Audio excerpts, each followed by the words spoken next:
Good morning everyone सुप्रभात। पादर चिर साथी किए कहले? जोता। पाद को सब रक्षा करे जोता। पादर बाहर आवरण हूँ जोता।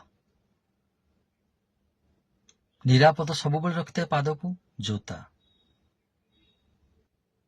ये गोटे नुआ जिनस मन को आसला। घर गोड़ काढ़ले जोता हो जाए पाद सबुठ रक्षा करे। छोटिया कथाटे कहबी, प्राय आम घर को आसला बेले जानतर हो बा अलसरे हो बा टायर्ड होइथिबा जदि आमे जेमति नै सेमति रखिदौ जोता को सजाड़ी के रखुना। विश्वास करा जाए एथिरे शनि दुर्बल हुए। ये भी गोटे आलस्य।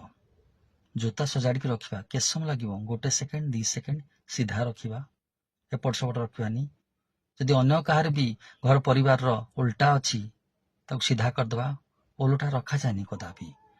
बहुत जन घरे आप देखिए छोटिया कथाटे जोता सजाड़ी की रखती भल नुह। एटा तार बहुत महत्व अच्छी। छोटिया कथार भी बहुत महत्व अच्छी।